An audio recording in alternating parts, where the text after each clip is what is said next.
junto à coluna, conforme o costume. Os oficiais e os tocadores de corneta estavam ao lado do rei, e todo o povo se alegrava ao som das cornetas. Então Atalia rasgou suas vestes e gritou: traição! Traição!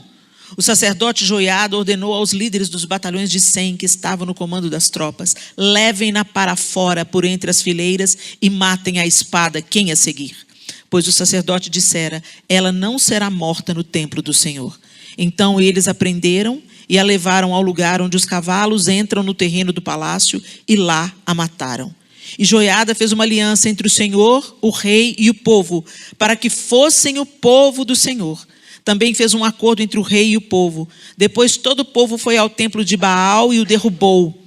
Despedaçaram os altares e os ídolos e mataram Matã, sacerdote de Baal, em frente dos altares. A seguir, o sacerdote Joiada colocou guardas no templo do Senhor, levou consigo os líderes dos batalhões de 100 cários, os guardas e todo o povo, e juntos conduziram o rei do templo ao palácio, passando pela porta da guarda. O rei então ocupou seu lugar no trono real, e todo o povo se alegrou, e a cidade acalmou-se depois que Atalia foi morta à espada no palácio. Joás tinha 7 anos de idade quando começou a reinar. Esse texto conta para a gente da história de uma mulher covarde e uma mulher ousada, corajosa, valente, disposta, persistente e humilde. Atalia era mãe de Acasias. Atalia era descendente de Jezabel e Acabe. Atalia era filha de Jezabel. Eu não preciso explicar para vocês quem era Jezabel, a personificação do demônio. E Atalia era sua filha. E quando chegou a notícia até ela que o seu filho havia morrido, então, se o filho dela havia morrido, ela, certamente um dos filhos de Acasias deveria ser rei, e não ela. Para ela garantir o lugar dela no trono, por pura cobiça, por pura sede de poder, exatamente como sua mãe era, ela mandou assassinar todos os filhos, todos os possíveis herdeiros ao trono, para que ela pudesse reinar. Você já parou para pensar nisso? Mandou matar os próprios netos. Mandou matar seu próprio sangue. É uma obstinação satânica. Mas acontece que nessa mesma família existia uma outra mulher que não era filha de Atalia. Era meia-irmã de Acasias, era filha do pai de Acasias com outra mulher. Era muito comum isso acontecer naquela época. Então, ela não era filha de Atalia. Não representava uma ameaça, senão ela também teria sido assassinada. Essa mulher, que a Bíblia chama de Jeozeba, filha do rei Jeorão, quando ela viu o que Atalia estava fazendo, ela pegou o bebê. Joás era bebê. Ele tinha 7 anos quando começou a reinar. E ele ficou escondido 6 anos, façam as contas. Ele era um bebê de 1 ano no máximo. E ele seria morto. E essa mulher, ela pega Joás e leva para o templo. Por que ela leva para o templo? Porque Atalia, que estava tomando o poder, era adoradora de Baal. Ela não adorava o Senhor. Então, provavelmente, o último lugar que ela colocaria os pés era no templo do Senhor. E ali, Jeozeba e o seu esposo, o sacerdote Joiada, e a ama de Joás, a babá de Joás, cuidaram dele. Você já pensou o que é manter uma criança escondida? Uma criança de 1 ano até os 7 anos escondida? Dentro do templo? Você imagina a persistência que eles tiveram que ter até o menino ter uma idade mínima para poder ser coroado rei. A persistência de manter esse menino sendo educado nos caminhos do Senhor, porque enquanto Joás estava ali escondido no templo do Senhor, os valores falsos que os seus pais e seus avós tinham recebido estavam sendo arrancados do coração dele e plantados valores verdadeiros. A palavra do Senhor, a pessoa do Senhor, o Deus de Judá, o Deus de Israel. E depois que ele então completa 7 anos de idade, Joiada então fala, agora é a hora.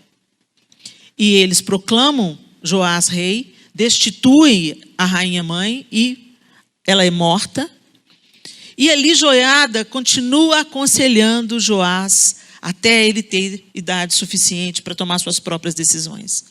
E depois, quando você vai lendo a história desse rei, você vai vendo que ele começa o reinado muito bem. E pelo tempo que Joiada foi vivo e aconselhou o rei, ele fez o que era certo aos olhos do Senhor. Ao contrário dos seus antepassados, ao contrário dos reis antes dele, ele fez o que era precioso aos olhos do Senhor. Ele destituiu os ídolos. Ele derrubou templos. Ele fez muitas coisas boas. Depois desse tempo, ele se contaminou. Depois da morte de Joiada, ele se contaminou e terminou a vida fazendo o que era mal perante os olhos do Senhor. O que a gente vê lendo o Antigo Testamento de uma maneira muito contundente, sempre acontece isso.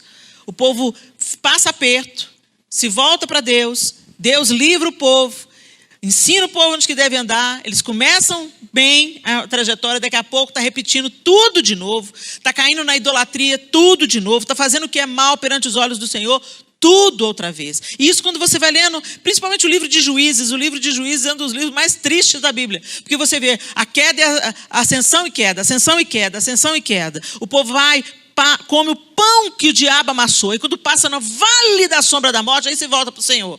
Ô Senhor, tem misericórdia de nós. Aí quando tudo melhora, Deus entra, Deus intervém, Deus livra, Deus dá tudo de bom. Quando a vida começa a ficar boa de novo, o que eles fazem? Abandonam o Senhor. Qualquer semelhança com o nosso tempo terá sido mera coincidência.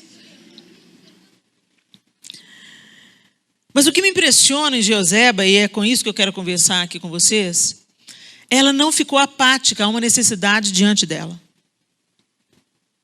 Nós vivemos num tempo extremamente egoísta. E esse tempo extremamente egoísta, ele é nutrido compulsivamente através dos dias da nossa vida ordinária. Como nós somos estimulados ao egoísmo. Como se isso fosse bom. Então, vocês já devem ter ouvido N vezes. Você precisa se cuidar para você depois cuidar dos outros. Isso é verdade. Uma verdade parcial.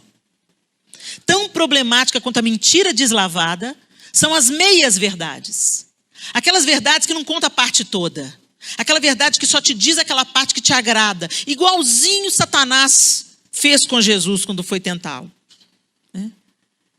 Quando Satanás vai tentar Jesus, ele fala assim, mande que essas pedras transformem em pães. E Jesus fala assim, não, mas não só de pão viverá o homem, mas de toda a palavra. Mas aqui, se você se julgar aqui de cima, você pode dar ordens aos seus anjos, ao diabo usando a palavra. Pode dar ordens aos seus anjos, a seu respeito, para que eles te livrem. É isso que Satanás faz com a gente. Às vezes ele usa uma verdade, mas ele conta só uma parte dela, para te fazer tropeçar. E Jesus, como estava ligado, né, ele falou assim, não, a Bíblia também fala, a palavra também diz para a gente não tentar o Senhor, o nosso Deus. Então, é tão interessante a gente discernir que tipo de mensagem que a gente está recebendo e ouvindo hoje que estimula uma vida extremamente individualista que nós estamos levando. Gente, até as nossas orações são individualistas. Quando é para orar por nós, a gente, sabe? Vamos orar. Você está na luta, você chama ora por mim, ora por mim, ora por mim, ora por mim. Você quer que todo mundo, você deixa o pessoal da intercessão louco. Eu estou atravessando uma guerra, eu preciso de ajuda em oração. E aí você começa a levantar de madrugada, você não levantava. Você começa a orar de joelho, você não orava. Você dormia, bocejando, oh Deus, oh, obrigado por esse dia, em nome de Jesus, amém. Mas quando aí a coisa começa a pegar, não, você não faz mais essas orações. Você desce da cama, você ajoelha, você põe a boca no pó. Você fala assim, tem misericórdia de mim, tem misericórdia de mim, tem misericórdia de mim. Chama os intercessores, chama todo mundo. Você vira uma guerreira de oração. Aí quando passa o problema, volta a mesma picaretagem. E o Senhor, gente, não é tempo de brincadeira mais não, porque o diabo não está brincando de ser diabo. Nós estamos vivendo um tempo que o Senhor está permitindo e irá permitir muitas dificuldades. Não é para nos oprimir não, gente. Está permitindo dificuldade para a gente crescer. Está permitindo dificuldade. Os dias estão ruins, é para ficar ruim mesmo. Para você ver que esse mundo não tem nada para você. É para a gente ansiar pela volta do Senhor, mas não é pelo escapismo, não. É ter saudade da presença dEle. Mas para você ter saudade, você tem que experimentar. Por que a gente não tem saudade da presença do Senhor? Por que a gente não quer que Ele volte até que aquele nosso plano se cumpra? Não, deixa eu ser avó primeiro, deixa eu formar primeiro, deixa eu casar primeiro. Por quê? Porque nós estamos apegados às coisas dessa terra. E quando nós estamos apegados nas coisas dessa terra, nós vivemos exclusivamente para nós mesmos. E nós ficamos disfuncionais para o projeto de Deus. O diabo não quer te arrancar, para te levar para a balada, não. Ele quer te manter aqui dentro da igreja pensando que você é crente. Mas infrutífera. Totalmente estéril. É isso que o diabo quer. É isso que ele fez com os fariseus. O Messias de Deus estava diante dos fariseus, mas eles estavam tão preocupados com a sua roupa, com a maneira que eles praticavam os rituais, com seus longos filactérios, que eles nem enxergaram o Rei da Glória diante deles. Não cabia na caixinha deles. Aquele quase mendigo Galileu. Hoje a gente canta Galileu, Jesus. Gente, essa palavra Galileu era uma maneira de desprezar. Era pejorativo. Galileu. Lá da Galiléia, aquele povo misturado, aqueles pobres. Aquele povo lá, solto no mundo, tudo misturado. Ah, pode vir alguma coisa boa de Nazaré? Jesus não nasceu em Jerusalém, não foi à toa não, gente. Ele se fez pequeno para nos ensinar alguma coisa com isso. Mas hoje o espírito do anticristo, ele quer nos estimular a sermos grandes, poderosas, ricas, magras, altas e louras. Tem um biotipo do sucesso. Você bate o olho, não, a vitoriosa. Mas só Deus sabe como é que a vitoriosa está por dentro. Só Deus sabe a que custo que ela está equilibrando no salto para mostrar para os outros que ela venceu. Às vezes está com um casamento despedaçado, os filhos nas drogas, mas mantém a pose. O Senhor não quer que a gente viva de pose, não, gente. O Senhor quer que a gente viva de toda a palavra de Deus, que a gente tenha uma vida frutífera e abençoadora, não apenas para nós e para o nosso lar, mas para transbordar para outras pessoas. Deus não nos poupou o seu próprio filho, Ele entregou o seu próprio filho para que a gente tivesse novamente acesso ao Pai. Às vezes você veio aqui e pensa que é um bando de crente reunida. O que esse povo é? Vão lá nos crentes, eles olham, eles cantam. Até que é um povo bonzinho. Deixa eu falar com você. Nós somos todos dependentes da graça e da misericórdia de Deus. Nós nos reunimos aqui porque a gente acredita que Jesus Cristo, aquele que dividiu a história em dois. Pois é, a gente crê que Jesus Cristo não foi apenas um revolucionário. A gente crê que Jesus Cristo é o Filho de Deus. Que Deus enviou, Deus amou o mundo de tal maneira que deu o seu único Filho, para que todo aquele que nele crer não morra, mas viva eternamente. Para nos reconciliar com Deus. Deixa eu te falar uma coisa, você não nasceu filha de Deus. Você nasceu condenada pelo pecado. Como assim, Helena? É o que a Bíblia diz, que nós herdamos o pecado original. Do primeiro homem e da primeira mulher. Então, sabe o seu bebezinho bonitinho? Quem são mães de bebês com menos de um ano aqui? Deixa eu ver. Ó, tem uma ali. Sabe o seu bebezinho bonitinho? É pagãozinho, né? À toa que ele veste pagãozinho, gente. É à toa que a roupa chama pagãozinho. A gente não nasce filho de Deus. A Bíblia fala que nós fomos criados por Deus. E que Ele tem um plano para cada uma das suas criaturas. Ele deseja se apresentar às suas criaturas, não apenas como Deus Criador, mas como Pai. Por isso que Jesus ensinou, quando vocês orarem, vocês vão orar assim: Pai nosso que estás no céu, santificado seja o teu nome, venha o teu reino e seja feita a tua vontade, aqui na terra como no céu. O pão nosso de cada dia, não estou preocupado com amanhã, eu quero o de hoje. O pão nosso de cada dia nos dá hoje. Perdoa as nossas dívidas, ou seja, tem dívida. Não pensa, se você pensar, até que eu tenho uma vida mais ou menos, não tem não, querida, você é pecadora. Nós somos pecadores. E a pior coisa é que a gente não vê isso. A gente se acha muito bonitinha. A gente se acha muito justa. Nossa, mas eu coopero com a igreja, eu sou dizimista e ofertante, eu tenho um trabalho com crianças e adolescentes, eu tiro crianças da desnutrição, eu faço evangelismo. Já ouviu a expressão, de boas intenções o inferno está cheio? Não é bíblico, é um ditado popular. Mas que tem a sua razão. Vou dar um exemplo simples para vocês. Eu amo o Senhor de todo o meu coração. Ele me libertou de um cativeiro terrível. Eu fui molestada sexualmente durante anos da minha infância por alguém muito próximo da família. Isso me fez chegar à adolescência bem deformada, emocionalmente quebrada. E eu achava que eu precisava de ser valorosa para as pessoas pelas coisas que eu fazia. Então eu descobri que eu cantava, então eu queria cantar, não para agradar a Deus. Eu usava Deus como desculpa. Na verdade, o que eu queria mesmo era agradar as pessoas e ser amada por elas. E o Senhor teve que me desconstruir para me mostrar que eu sou amada não por aquilo que eu faço, mas por quem Ele é. O amor de Deus é completo. Não tenha nada que eu possa fazer para Ele me amar mais. Ele já me ama completamente e perfeitamente. E quando esse amor se manifestou a mim, a primeira coisa que eu vi foi a minha miséria. É como se alguém tivesse acendido a luz e eu olhasse e visse quem eu sou. E essa obra me levou ao arrependimento. E arrependimento não são lágrimas de crocodilo. Arrependimento é mudança de direção. É tomar uma atitude, tomar uma outra estrada. Converter-se não é mudar de igreja. Eu frequentava a igreja católica, o centro, mas agora eu estou na igreja evangélica. Não, gente, não é sobre isso o novo nascimento.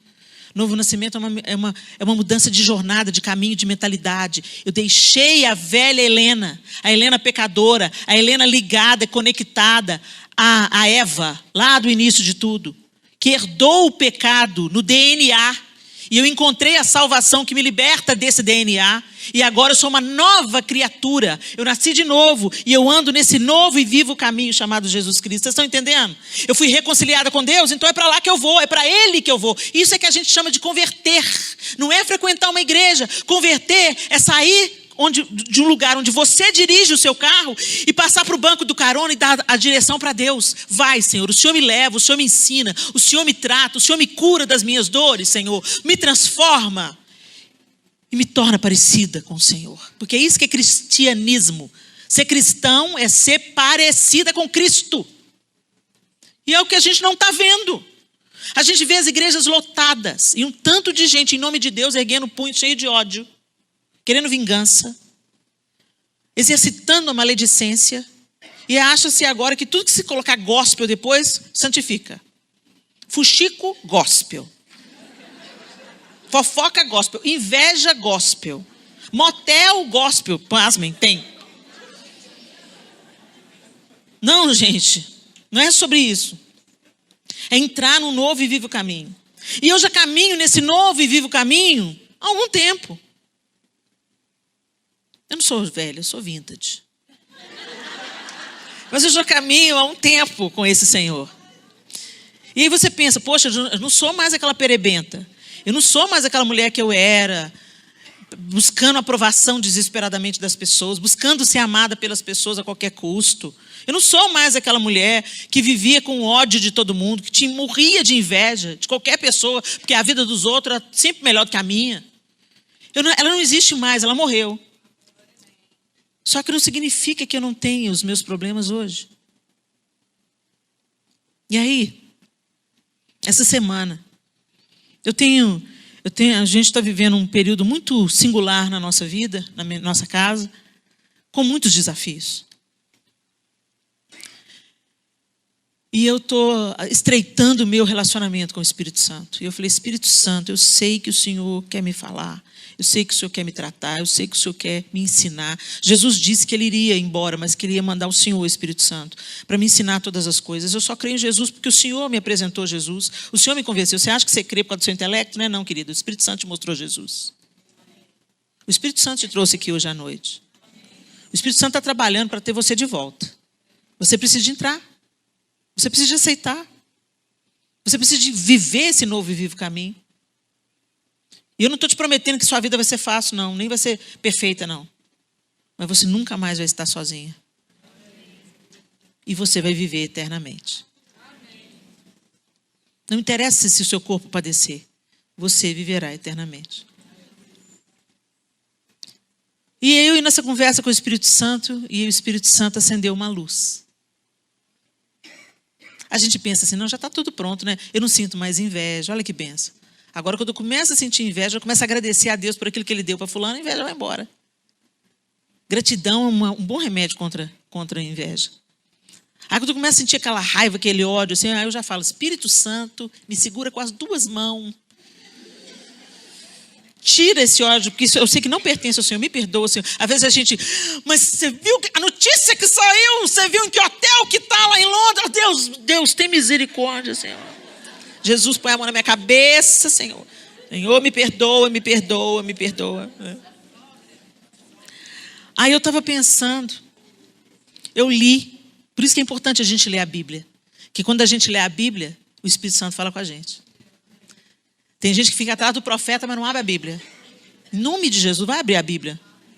A maior profecia é a Bíblia. Se o Senhor quiser falar com você através da palavra profética, o profeta te encontra, amor. Jesus sabe o seu endereço. Para de fazer dos profetas de Deus pai de santo, pelo amor de Deus. Que o povo vai atrás dos profetas querendo recado. Senhor, não tem um recado para mim, não. Eu fiquei sabendo que você é profeta, olha por mim. Tipo assim, entrega uma palavra, né? Ô, gente, para de forçar a barra, porque você força o profeta a dar uma palavra do coração dele, não do coração de Deus. Aí já faz o profeta pecar. Eu estava lendo a palavra e o Senhor estava falando sobre honrar pai e mãe. Honrar pai e mãe. Recentemente eu viajei com os meus pais. Eu levei para fazer uma viagem dos sonhos. E quando a gente viaja junto, passa mais tempo junto. Aí coisa que você não via, você vê. E aí alguma coisa... Gente, só pode ter sido o diabo. Não tem condição, não. Eu comecei a lembrar de coisas lá do passado dos meus pais. E eu comecei a querer achar justificativa hoje para as questões que eles vivem. Lembrando do passado. E eu fiquei com raiva de um dos meus pais. Fiquei com muita raiva. E tomando as dores do outro. E aí o Senhor falou comigo assim, claramente. Quem é você? A única palavra que eu te dei é honra o teu pai e a tua mãe. Para que você viva e viva muito e viva bem. Gente, na mesma hora veio aquele arrependimento, aquela consciência do meu pecado. E eu falei, Senhor, é verdade, me perdoa. Como eu desonrei meu pai e minha mãe com as minhas opiniões, com os meus pensamentos e às vezes até com as minhas palavras. Às vezes a gente está com os pais idosos, a gente pensa que a gente é pai e mãe deles. Você não é pai e mãe da sua mãe de 80 anos, ela continua sendo sua mãe, mesmo que ela já não tenha ciência das coisas. Você não é mãe do seu pai continua sendo seu pai, mesmo que ele tenha problemas de caráter. Você está me entendendo? Honra teu pai e a tua mãe, é teu pai e a tua mãe. Cuida deles, seja um suporte para eles. Mas não queira ser mãe. Sabe, quantas vezes você fala, ô pai, faço não, pai, pelo amor de Deus, pai. O tom é brusco. Ô mãe, mãe, tá fazendo isso agora, mãe? Não faz. Às vezes, é pro bem deles, Helena, não é pro bem deles nada. É porque você se acha superior. É porque você acha que você tem moral para mandar nos seus pais, porque agora eles não dominam tanto.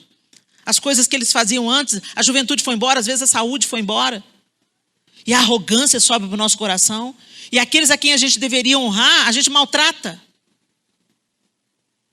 O Senhor me confrontou no meu pecado. O que eu estou querendo te dizer com isso? Todos nós aqui pecamos. Todos nós precisamos da graça de Deus. Todos nós precisamos ser corrigidas pelo Senhor. E todas nós precisamos de abandonar o egoísmo, porque não há cristianismo egoísta.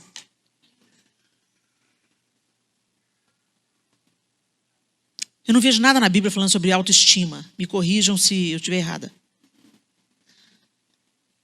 Hoje a gente faz tanto pela nossa autoestima. A gente no centro, a egolatria. A gente só pensa na gente, nas roupas que a gente vai vestir, os lugares que a gente vai, as viagens que a gente vai fazer. Com quem a gente vai conversar. Com quem a gente vai tirar foto. Isso não é nada sobre o reino de Deus. Nem sobre a sua justiça. Joseba correu risco. Ela podia ter sido morta por traição. Ela interferiu numa situação de injustiça radicalmente. Ela se apresentou como a ferramenta de Deus para manter um descendente de Davi no trono. Para a promessa de Deus ser cumprida. Que coisa louca.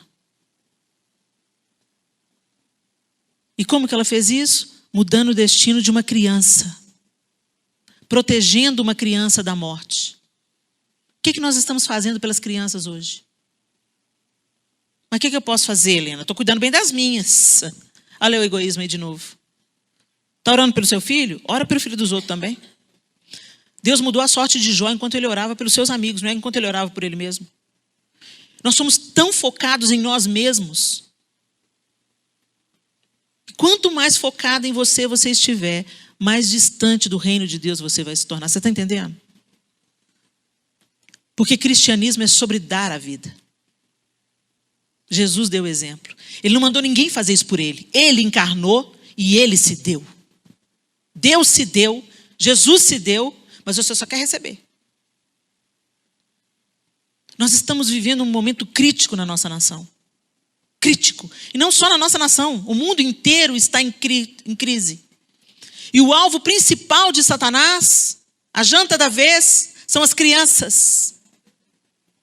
As crianças estão sendo abusadas, assassinadas, abandonadas, acorrentadas dentro do próprio lar, sofrendo todo tipo de abuso. Elas estão sendo doutrinadas em ideologias satânicas. Elas estão tendo a sua sexualidade colocada em xeque. Elas estão inseguras ou elas estão super protegidas, sendo aleijadas emocionalmente, porque papai e mamãe satisfaz todos os desejos dos pequenininhos, pequenos déspotas que nada têm aprendido da compaixão, da misericórdia de Deus. Nós estamos festejando aí o Dia das Mães. E o Senhor não quer mães apenas que gerem com o ventre. Deus quer mães que gerem com os joelhos. Deus quer que você, minha irmã, e eu nos ajoelhemos todos os dias para chorar pela infância e pela adolescência no Brasil, dizendo: Senhor, levanta uma geração cheia do Teu Espírito Santo. Muda a situação da nossa nação politicamente? Não é disso que a Bíblia fala. Jesus veio inserido num império de trevas. Roma era o capeta. Roma queimava cristãos por prazer. E você não vê Jesus fazendo piquete: vamos derrubar, abaixo o César. Não. E eu vejo um tanto de crente fazendo o que não devia fazer e não fazendo o que devia fazer. Envolvidas em brigas, em demandas, em pelejas políticas e não sendo instrumento de justiça onde a injustiça está. E nós somos indesculpáveis, porque cada um de nós aqui tem alguma coisa nós temos. Nós não chegamos aqui hoje trasladado. Ou você veio de táxi, ou você veio de ônibus, ou você veio de carro. Olha que benção, você tem transporte. Você tem saúde, respira fundo aí. Olha aí, ó, nem precisou de um aparelho para isso. Graças a Deus. Quem precisa de óculos está usando óculos. Olha que bênção. Nós temos tanto, mas a gente continua querendo mais e a gente não dá nada. Eu não tenho tempo, a gente diz. Não, tempo tem. Só que as nossas prioridades são outras. Minha pergunta da noite é: Deus pode contar com você? Como ele contou com Joseba? Ousadamente, ela interferiu numa situação de injustiça. Ela impediu um assassinato. Ela levou uma criança que não era o seu filho para ser criado aos pés do Senhor, dentro do templo do Senhor, com a ajuda e o conselho do seu marido. Os dois ensinaram esse menino até ele se tornar um rei. Ela correu risco para isso e ela colocou o próprio desejo dela em segundo plano, porque ela podia virar para o marido dela e falar: não, vamos pleitear aí, porque quem tem direito ao trono sou eu. Acasias, meu irmão, morreu, então agora sou eu que tenho que reinar. Não a Thalia, não a madrasta. Ela está usando de injustiça. Esse trono é meu. Foi isso que ela fez? Não, ela colocou o interesse dela em segundo plano.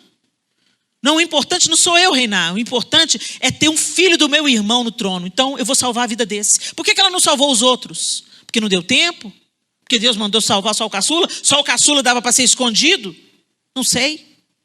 Mas eu sei que essa mulher, ela é o exemplo para nós do que fazer. Helena, mas o que eu posso fazer? Você pode orar. Você pode ofertar. Tem trabalhos sérios, lindos hoje sendo desenvolvidos no mundo todo. Eu tenho certeza que nessa comunidade vocês conhecem. Porque essa igreja é uma igreja missionária. Não é só dar o seu dízimo, não, gente. Ah, já paguei meu dízimo. Você não pagou o seu dízimo, minha linda. Você devolveu o seu dízimo. Tudo que você tem foi Deus que te deu. Você não está dando esmola para Deus. Você está andando em obediência. E se libertando de mamon. Porque quanto mais se segura, mais escravo do dinheiro você se torna. Deus está nos convocando, minhas queridas. A transformação que nós esperamos não é política. A transformação que nós esperamos, um grande líder não promove. Mas nós, mulheres, podemos fazer uma revolução silenciosa. Quando nós nos envolvemos com aquilo que Deus se envolve. Quando nós nos envolvemos com o projeto de Deus e não com os nossos projetos pessoais. Você quer tanto receber uma oração no dia da sua angústia? Seja você a intercessora na angústia de alguém. Saia do seu lugar de comodismo. Você veio aqui hoje para receber. Então receba, engole e produza alguma coisa com isso que você recebeu. A gente sabe, a gente não pode ser como o Mar Morto. Quando você vai em Israel, tem o Mar da Galileia, o Rio Jordão e o Mar Morto. O Mar da Galileia recebe, passa adiante, vai para o Rio Jordão e desemboca no Mar Morto. O Mar Morto só recebe. Só recebe. Não é à toa que o nome dele é Mar Morto. Ele só recebe. E o Senhor não nos fez só para receber. O Senhor não fez a gente para ser mar morto. O Senhor fez a gente para ser uma fonte de água a jorrar para a vida eterna. E a gente ignora que quando o Senhor ordena alguma coisa, é também para o nosso próprio bem. Todas as vezes que nós somos úteis, que a gente opera na vontade do Senhor, isso nos cura. Todas as vezes que a gente coloca o nosso projeto de poder de lado para viver o projeto que Deus tem para nós, isso nos restaura. Isso traz ânimo novo. Isso traz alegria e contentamento ao nosso coração. Por isso que estamos tão pesados, tão desanimados, porque vivemos só para ver a situação que está, reclamar e tentar escapar. E como é que a gente tenta escapar? Ah, não vou olhar mais rede social, não. Você não vai olhar mais a rede social de vez em quando? Isso é bom fazer mesmo para preservar a sua saúde emocional. Só que só isso não basta. Se você não se envolver com o projeto de Deus para a sua vida, você vai ficar estacionada. E água parada, você sabe o que acontece? Dá doença. Por isso a gente vê cada vez mais crescente nas igrejas os divórcios, as demandas, as pelejas, depressão, suicídio. Por que isso está acontecendo na igreja? É porque a igreja está abraçando o projeto do século e não o projeto de Deus. A igreja está vivendo a proposta do mundo. A secularização das nossas emoções. A cultura virou a nossa referência. As mulheres da Bíblia não são referências. Referência é Marilyn Monroe. A mulher já morreu não sei quanto tempo, continua sendo ícone. E ela não suicidou, gente. Eu pesquisei sobre a vida dela. Ela foi assassinada. Foi parecido com suicídio. Se meteu com gente graúda. Se deu mal. O legista que examinou o corpo dela disse que não tinha restos de remédio no estômago. Estava no sangue dela. Ou seja, foi injetado. Linda, 36 anos. Um ícone. Morreu assassinada. O que valeu? Mas Hollywood continua sendo o nosso modelo. A moda continua sendo um Deus para nós. Gente, eu não estou querendo dizer que você tem que embarangar, não. Estou querendo dizer que você tem que... vou largar para lá. Vou viver só uma vida espiritual. Eu ando muito com a Edmeia Williams. A Edmeia Williams é muito objetiva, muito simples, muito... Ela anda com uma malinha desse tamanho. Eu falei, Edmeia, eu vou virar o C, Edmeia. Ela virou e falou assim, não, faça isso. Eu falei, por que não? Por que só você que pode, Edmeia? Eu falei assim, eu não tenho marido. Você tem um marido, cuida bem dele. Não estou dizendo isso não, gente. Não estou dizendo que a gente tem que embarangar, não. Eu estou dizendo só que a gente tem que reorganizar o que realmente é prioridade. A gente tem que dar uma olhada em Marta e pensar assim, não. Eu posso até ser Marta, mas primeiro eu vou ser Maria. O meu serviço tem que ser consequência do meu relacionamento com Deus. Não está acontecendo nenhuma coisa nem outra. Nem relacionamento, nem serviço. Ou quando acontece serviço, sem relacionamento, é só para se mostrar. É só para mostrar como que eu faço tanta coisa para se sentir bem consigo mesmo. Angelina Jolie faz isso. Tantos filantropos. Não é disso que eu estou falando não, gente. Eu estou falando de uma vida que entra em mim, me atinge, me alcança, me cura e transborda. Transborda quando você está andando num Uber, transborda quando você está na fila de um banco, transborda quando alguém que está vivendo um luto, Deus coloca no seu caminho, transborda. Você é uma fonte de água a jorrar para a vida eterna. É isso que o Senhor Jesus quer fazer em nós. Mas quando nós abraçamos o projeto desse século, nós nos tornamos infrutíferas, estéreis. E uma mulher estéril sofre. Sofre muito. Uma mulher que se casou, sonhou ter filhos e eles não vieram. Só quem passa por isso sabe o vale que é. O problema é que espiritualmente é a mesma coisa que acontece, só que a gente não se apercebe disso. A gente não se dá conta que é nosso peso, a nossa tristeza, a nossa angústia, a nossa miséria, a nossa reclamação, aquele chororô. Oh, vida, oh, céus, oh, azar, que vida difícil. Ah, estou desempregada. Ah, meu filho está na droga. Ah, meu marido é o capeta. Ah, oh, vida. Poxa vida, Deus, me dá um alívio. Eu só vivo no sofrimento. Ô, Senhor, dá uma pausa. Ô, Senhor, gente, a mesa está posta. O Senhor põe a mesa. Mas a gente olha para tudo ao redor, menos para a mesa que o Senhor põe. A gente não come do pão da presença. A gente não passa tempo aos pés do Senhor. A gente negocia com Deus nas nossas orações. A gente acha que Deus é o gênio da lâmpada, que existe para atender os nossos caprichos, os nossos desejos. A gente tem uma relação totalmente adoentada com Deus. Ao invés da gente se render, se lançar e dizer, Deus, faz da minha vida o que o Senhor quiser, do jeito que o Senhor quiser. Porque eu não quero ser infrutífera, eu quero florescer os seus frutos, Espírito Santo. Eu quero ser cheia de amor, de alegria, de paz, de longanimidade, de benignidade, de bondade, de domínio próprio. Eu quero que o teu fruto exploda em mim. E eu não consigo produzir fruto, se eu produzir vai ser de plástico. Mas o Senhor pode fazer essa obra em mim. Eu me rendo, eu me entrego, eu quero, eu me alimento da sua palavra, eu peço o seu conselho, eu me achego ao Senhor, eu oro, eu falo diretamente com o Senhor. Gente, é muito simples. Mas a gente não imprime disposição para buscar a Deus. É impressionante. Você vai a reboque. Quantas vezes a gente fala, não estou aguentando nem orar. Eu já vivi isso. Mas quando está assim, sabe o que eu faço? Eu deito no chão. Põe a boca no pó mesmo. Fala assim, eu não estou aguentando nem orar, mas eu quero que o Senhor olhe aqui para mim. Ó. Eu estou prostrada diante do Senhor, porque sem o Senhor eu não sou nada. Nós estamos vivendo como a igreja de Laodiceia, mornos. A gente está morno. E esses dias eu vi o John Bevere dizendo uma palavra muito dura. Ele está dizendo o que a gente vomita, gente? Jesus está falando com a igreja em Laodiceia. Você não é quente nem é frio, você é morno, eu estou a ponto de vomitar-te. Você vomita o que já está dentro. Você vomita o que já está fazendo parte do seu corpo. E é um processo violento. É antinatural. É violento.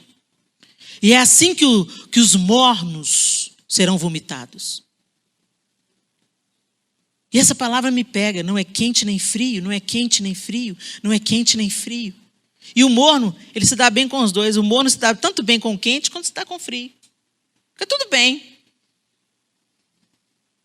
Mas o Senhor está falando para a igreja em Laodiceia: você perdeu o seu primeiro amor. Você está confortável com a sua estrutura. Que a igreja de Laodiceia tinha estrutura, dinheiro. Você está confiando nas coisas que o seu braço constrói. E eu quero te dizer, você é morno e eu estou a ponto de te vomitar da minha boca.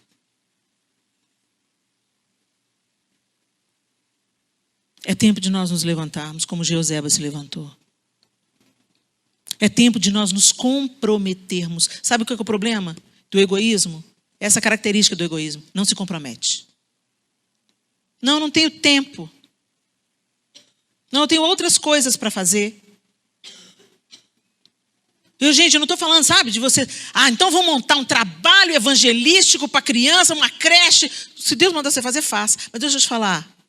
Deus quer te usar nas coisas simples, minha linda.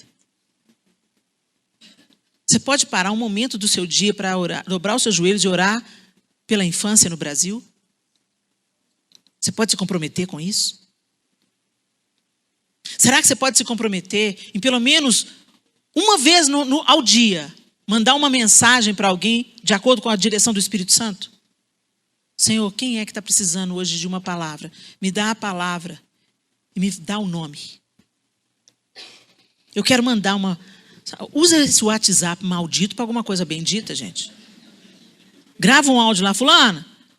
É aqui a Helena, escuta, Deus colocou você no meu coração hoje, eu posso orar por você? Senhor, em nome de Jesus, eu estou abençoando hoje a Luzinalva, Senhor. Toma a Luzinalva nas tuas mãos, Pai. Eu não sei o que ela está passando, mas o anjo do Senhor vai adiante dela, cerca ela com a tua proteção, com a tua provisão. Luzinalva, o versículo aí para você, ó. Portanto, agora já não há condenação para os que estão em Cristo Jesus. Romanos 8:1, olha que bênção. Deus te abençoe, minha linda. Você não faz ideia de como Deus faz o extraordinário com coisas ordinárias, coisas comuns, coisas corriqueiras. Sabe aquele tanto de roupa que está lá no seu armário? Doa. Para o bazar da igreja. Não, mas um dia eu vou voltar a vestir 38. O dia que você voltar a vestir 38, Deus te dá uma calça nova. Sabe, gente, desocupa. Tem coisa que está no seu armário que não te pertence mais, é para abençoar outra pessoa, é para abençoar missões, é para vender no bazar. Convida alguém para tomar um chá com você na sua casa. Não chama aquela que você gostaria de tirar foto com ela, não. Chama aquela pessoa que você vê limpando os bancos da igreja, que ninguém sabe nem o nome. Seja gentil com o gari. Tem várias maneiras da gente fazer diferença, da gente ser sal e ser luz no mundo. E não precisa você torrar o seu dinheiro, nem investir em grandes projetos. Se Deus mandar levantar, vai lá e obedece, que vai ser vida para a sua vida. Agora faça secretamente, mas faça. Se sabe de um abuso, denuncie. Chama a polícia? Chama a polícia para o marido que está batendo na outra. Mas isso vai me comprometer. Mas Jesus se comprometeu. Jesus se comprometeu até o sangue. E a gente fala que é cristão, mas a gente não quer se envolver. Em nome de Jesus. Que se levantem mulheres nessa geração como as mulheres da Bíblia. Jeoseba foi uma que interferiu na injustiça. Jael foi outra. O comandante do exército inimigo de Israel veio para a tenda dela. Ela atrai ele para a tenda e enfia uma estaca na cabeça dele. Depois daquilo, Jabim não conseguiu ganhar nenhuma batalha e Israel triunfou sobre o exército inimigo. Porque uma mulher, com os instrumentos que ela tinha, que ela sabia usar, que era um martelo, uma estaca para estender a tenda, uma mulher foi lá e derrotou um comandante sanguinário do exército inimigo. Esther livrou todo o seu povo do extermínio. Por quê? Porque escolheu orar, jejuar e se apresentar ousadamente na frente do rei. E estrategista, ela conseguiu reverter o plano de morte contra o seu povo. Jael oferece leite, Esther oferece um jantar. Coisa simples. São coisas simples que Deus usa. para derrubar gigantes. Davi não precisou da armadura de Saul, só precisou de uma pedra e uma funda. Não despreze o que Deus colocou na sua mão. Você vai ter que prestar a Deus contas de tudo que Ele tem te dado e você tem retido ao invés de derramar na vida do outro. Derrama seu tempo. Derrama suas palavras. Plante as suas orações. Para de querer só receber.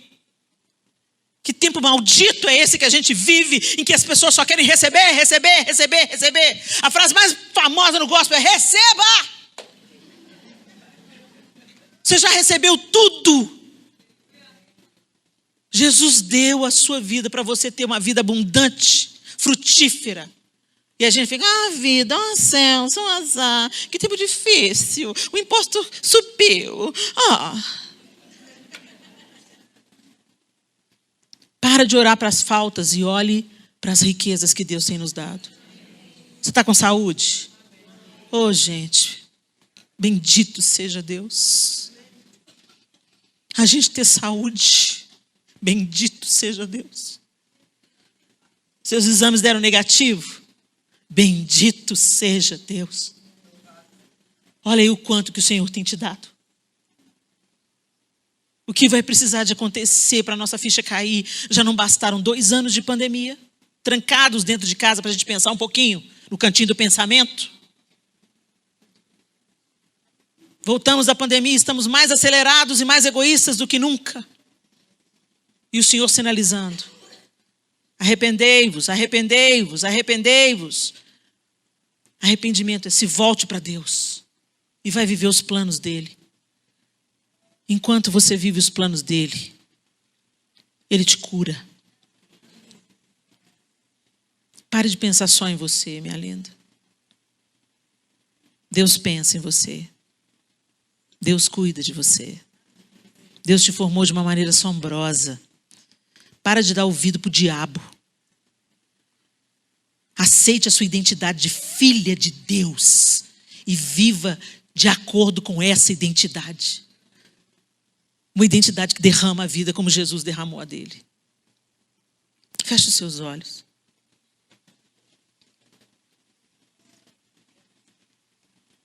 Joseba se envolveu, ela se comprometeu. Que situação desafiadora.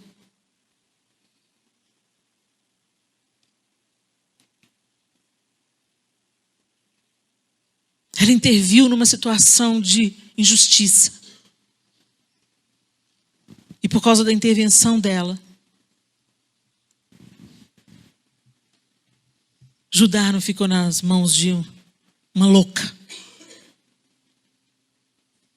Tão louca a ponto de sacrificar sua própria família em nome do poder. Que você não seja a Thalia nessa história. Às vezes nós não matamos os nossos à espada como a Thalia mandou matar. Mas nós sacrificamos os nossos com palavras, com abandono. Nós passamos os nossos netos e os nossos filhos a fio da espada quando nós não oramos para que eles nasçam de novo. Quando a gente quer que a igreja e a escola façam todo o trabalho. Por causa de poder, de posição, de dinheiro. Esse é o espírito de Atalia. O espírito de Joseba é o que vê a injustiça e não deixa a injustiça continuar. É a que salva, que resgata, que acolhe, que cuida, que aconselha, que ensina. Talvez você tenha chegado aqui nessa noite tão desanimada, se sentindo esquecida por Deus. Eu quero te dizer, isso é um sofisma, uma mentira. Deus não se esquece de ninguém. As misericórdias dele se renovam todas as manhãs. E ele te ama com amor eterno e te atrai com benignidade. Mas nós estamos tão focados em nós mesmos que a gente não consegue nem perceber esse amor que cura, que dirige, que corrige, mas que consola. E aí a gente se vitimiza. E a vitimização nada mais é do que a outra face do orgulho. Eu no centro. Eu no centro. Então eu quero que você faça uma reflexão agora. O que você está sacrificando para ter poder?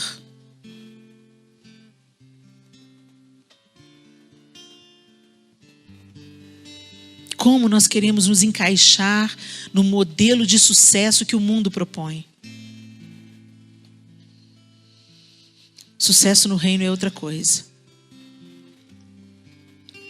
Quanto mais você abraçar os projetos de sucesso desse século, mais moldada por esse século você vai ser. Mais distante de Deus você vai se tornar. Mesmo que você carregue o nome dele nos lábios e nas camisetas. Abrace o projeto de Deus. Não seja uma Thalia, seja uma Jeoseba. Todas nós temos crianças e adolescentes no nosso raio de alcance. Eles precisam das nossas orações, do nosso envolvimento, do nosso conselho, do nosso cuidado, às vezes da nossa denúncia. O Senhor não quer apenas te usar, o Senhor quer que você se envolva com aquilo que Ele se envolve. Se comprometa. É remédio para o nosso coração. Sonda-nos, Senhor.